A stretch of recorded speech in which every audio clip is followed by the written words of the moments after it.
আসসালামু আলাইকুম। এখন দেখবেন সংবাদ শিরোনাম। খুলনায় বিএনপি নেতার অফিসে হামলা ও নিহতের ঘটনায় এলাকা থমথমে। মুন্সিগঞ্জে গুলি ও ককটেল ছুড়ে যুবককে হত্যার ঘটনায় এখনো ধরা পড়েনি কেউ। বরগুনার আমতলীতে স্কুল শিক্ষককে অপহরণ নির্যাতনের অভিযোগ প্রভাবশালীর বিরুদ্ধে একজন গ্রেফতার হলেও ধরাছোঁয়ার বাইরে বাকি আসামিরা।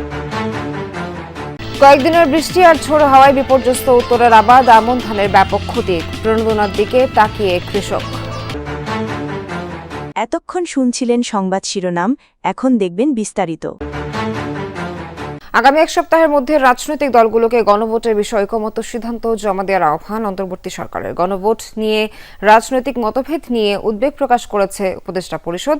দুপুরে উপদেষ্টা পরিষদের জরুরি বৈঠক শেষে এসব কথা জানিয়েছেন আইন উপদেষ্টা ডক্টর আসিফ নজরুল। এর আগে প্রধান উপদেষ্টা ডক্টর মোহাম্মদ ইউনূসের সভাপতিত্বে অনুষ্ঠিত হয় উপদেষ্টা পরিষদের জরুরি সভা। এই সভায় মূলত আলোচনা হয় জাতীয় ঐকমত্য কমিশনের সুপারিশ অনুযায়ী নির্বাচনের আগে বা পরে গণভোট অনুষ্ঠান ইস্যুতে। বৈঠক শেষে এই নিয়ে সংবাদ সম্মেলনে কথা বলেন আইন উপদেষ্টা। জানান, এক সপ্তাহের মধ্যে রাজনৈতিক দলগুলোকে গণভোট নিয়ে ঐকমত্য সিদ্ধান্ত জমা দেওয়ার কথা। বলেন, রাজনৈতিক দলগুলো ঐক্যবদ্ধ কোনো সিদ্ধান্ত না দিতে পারলে এ নিয়ে সরকারই সিদ্ধান্ত নেবে। নির্বাচনের দিন বা নির্বাচনের আগে গণভোট এ নিয়ে গত কয়েকদিন ধরেই রাজনৈতিক দলগুলোর মধ্যে চলছে মতানৈক্য বিরোধ।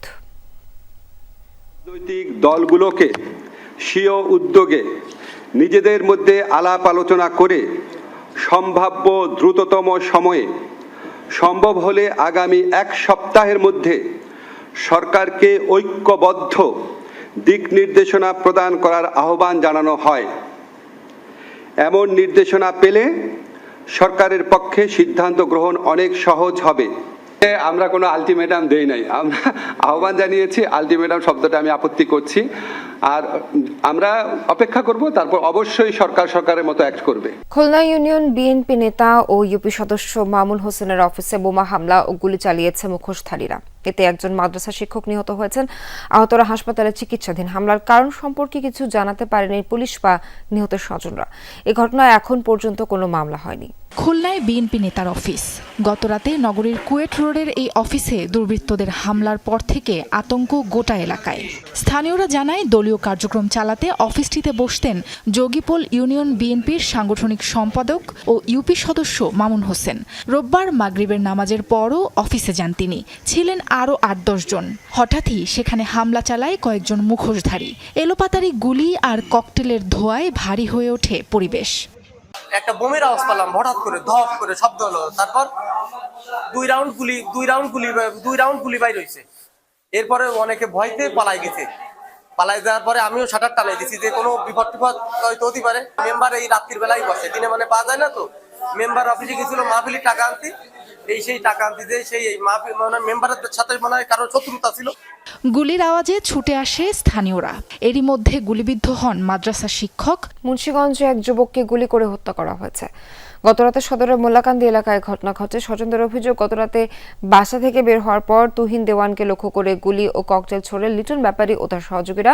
গুরুতর আহত অবস্থায় উদ্ধার করে হাসপাতালে নেওয়া হলে তাকে মৃত ঘোষণা করেন চিকিৎসক। লিটন ব্যাপারী মোল্লাকান্দি ইউনিয়ন বিএনপি নেতা ওজুর আলী ও আওলাদ গ্রুপের অনুসারী। তুহিন ইউনিয়ন বিএনপি সভাপতি ওয়াহিদ মোল্লা ও জেলা বিএনপির আহ্বায়ক কমিটির সদস্য আতিক মোল্লা গ্রুপের সমর্থক ছিলেন বলেও জানান স্বজনরা। বরগুনার আমতলীতে স্কুল শিক্ষককে অপহরণের পর রাতভর নির্যাতনের অভিযোগ উঠেছে স্থানীয় প্রভাবশালীর বিরুদ্ধে। এ সময় শিক্ষকের এটিএম কার্ড, মোটরসাইকেল ও ল্যাপটপ ছিনিয়ে নেয় অভিযুক্তরা। ঘটনার পর মামলা করেছেন ভুক্তভোগী শিক্ষক। একজনকে গ্রেফতার হলেও ধরাছোঁয়ার বাইরে বাকি আসামিরা। বরগুনার আমতলী উপজেলার চরকগাছিয়া মাধ্যমিক বিদ্যালয়। অভিযোগ উঠেছে, পূর্ব শত্রুতার জেরে বিদ্যালয়ের ইংরেজি শিক্ষক রফিকুল ইসলামকে অপহরণের পর নির্যাতন চালিয়েছে স্থানীয় মিজানুর রহমান, আবুল কালাম ওরফে নয়া মিয়া, তোতা মিয়া এবং সেলিম তালুকদার। গত ২১ অক্টোবর রাতে বিদ্যালয়ের ছাত্রাবাসে নিজের কক্ষেই ছিলেন ভুক্তভোগী শিক্ষক। এ সময় দেশীয় অস্ত্রের মুখে তাকে মাছের ঘেরে তুলে নিয়ে যায় অভিযুক্তরা। ১০ লাখ টাকা চাঁদা দাবি করে হাত পা বেঁধে নির্যাতন চালায়। এ সময় রফিকুলের কাছ থেকে ব্যাংকের এটিএম কার্ড, ল্যাপটপ ও মোটরসাইকেল ছিনিয়ে নেয় তারা। রফিকের অ্যাকাউন্ট থেকে উত্তোলন করে ৮০,০০০ টাকা। নির্যাতনে শ্রবণ শক্তি হারিয়ে ফেলার অভিযোগও করেন শিক্ষক রফিকুল। পরে ৪ জনকে আসামি করে মামলা করেন তিনি। দরজা খুলছি, ঢুকছে, ঢুকেই আমার ওই ফোনটা নিয়ে নেছে। সারা রাত আমার বিভিন্ন ভাবে আর কি টর্চারিং করছে। এক পর্যায়ে আমার বলতেছে যে তুমি ই করো, তুমি তোমার জীবনের শেষ চাওয়াটা চাও তোমার আল্লাহর কাছে। এ ঘটনায় ক্ষোভ প্রকাশ করেছে বিদ্যালয়ের শিক্ষক, শিক্ষার্থী এবং এলাকাবাসী। অভিযুক্তদের দ্রুত গ্রেফতারের দাবি জানিয়েছেন তারা। কি জানি এরকম মালামাল এগুলো প্রথম নিয়ে গেছে, তারপর কোথায় জানি নিয়ে গেছে। নিয়ে যাওয়ার পরে সারা রাত্র সেখানে নাকি মারধর করছে। সমস্ত শিক্ষকরা নিরাপত্তাহীনতা ভুগতেছি এবং আমাদের মনের ভিতর ভীতিও কাজ করছে। অন্যায় করলে স্কুলের হেডমাস্টার আছে, এলাকার লোক আছে, এরা বিচার করবে। মামলার পর অভিযুক্তদের মধ্যে তোতা মিয়াকে গ্রেফতার করেছে পুলিশ। বাকিদের ধরতেও চেষ্টা চলছে। এছাড়া উদ্ধার হয়েছে ভুক্তভোগীর মোটরসাইকেল। চরকগাছিয়া মাধ্যমিক বিদ্যালয়ের একজন সহকারী শিক্ষক রফিকুল ইসলাম নাম, উনি একটা অভিযোগ করেন তার নিকট 10 লাখ টাকা চাঁদা দাবি এবং অপহরণের একটি ঘটনা ঘটেছে। আমরা দ্রুত এ ব্যাপারে মামলা নিই এবং অভিযান পরিচালনা করি এবং তার কাছ থেকে যে মোটরসাইকেলটি নিয়ে যাওয়া হয়েছিল সেই মোটরসাইকেলটি কিন্তু আমরা ইতিমধ্যে উদ্ধার করতে পেরেছি। এদিকে ভুক্তভোগী শিক্ষকের মামলার 3 দিন পর অভিযুক্ত তোতা মিয়ার স্ত্রী তার মেয়েকে যৌন নির্যাতনের অভিযোগে পাল্টা মামলা করেছেন জেলা নারী ও শিশু নির্যাতন দমন ট্রাইব্যুনালে।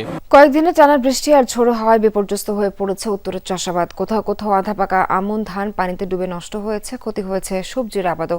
প্রতিকূল আবহাওয়ায় ক্ষতিগ্রস্ত প্রায় 2 লাখ হেক্টর জমির ফসল। এমন অবস্থায় সরকারের সহায়তার দিকে তাকিয়ে ক্ষতিগ্রস্ত চাষিরা। শস্য ভাণ্ডার খ্যাত দিনাজপুরের হিলির বিস্তীর্ণ মাঠ জুড়ে এখন শুধুই পাকা আমন ধানের শীষে ভরে রয়েছে। কিন্তু হঠাৎ করে কয়েকদিনের টানা বৃষ্টিতে জমির ধান হেলে পড়েছে, অনেক জমি তলিয়ে রয়েছে। ধান কাটার ঠিক আগ মুহূর্তে বৃষ্টির পানিতে ফসল ডুবে যাওয়াতে ধান নষ্ট হওয়ার আশঙ্কা দেখা দিয়েছে। কেউ কেউ জমির পানি কেটে দিচ্ছেন, কেউ আবার হেলে পড়া ধান বেঁধে দিয়ে ক্ষতি কমিয়ে আনার চেষ্টা করছে। বৃষ্টির কারণে বাতাস পানি পড়ে না, ধানটা পড়ে গেছে ভাই।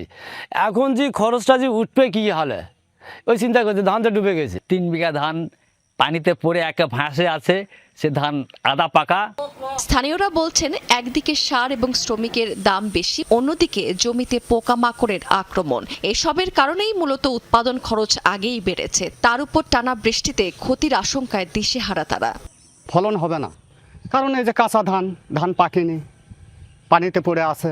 রোগবালাই এবার বেশি ধানের, কারেন্ট পোকার থেকে শুরু করে সবগুলো নিয়ে স্প্রে করা হয়েছে। এখন ফসল কাটবো, ঘরে তুলবো এই আশায় রাখি। এর মধ্যে হঠাৎ করে বৃষ্টির পানিটা খুব বেশি হয়ে গেছে। তাহলে কাটে কুটে না দিলে পরে হবে না, তো আবার বাঁচে দেওয়া লাগবে, বাঁচে না দিলে ধান পাবো না। স্থানীয় কৃষি বিভাগ বলছেন আবহাওয়া অনুকূলে এলে চাষিরা খুব দ্রুত ধান কেটে ফেলতে পারবেন। 2-1 দিনের মধ্যে আবহাওয়া আসলে ভালো হয়ে যাবে। রৌদ্রোজ্জ্বল আবহাওয়ার যে পূর্বাভাস আছে, সেক্ষেত্রে আশা করছি যে আমাদের যেই আক্রান্ত জমিগুলো সেগুলো হচ্ছে খুব দ্রুতই আসলে রিকভার করা যাবে। এবং আমাদের কৃষক ভাইদেরকে পরামর্শ যেগুলো কলা পাকা হয়ে গেছে সেগুলো দ্রুত কর্তনের জন্য আমরা পরামর্শ দিচ্ছি। হাকিমপুর উপজেলায় এবার 8118 হেক্টর জমিতে আমন ধানের চাষ হয়েছে।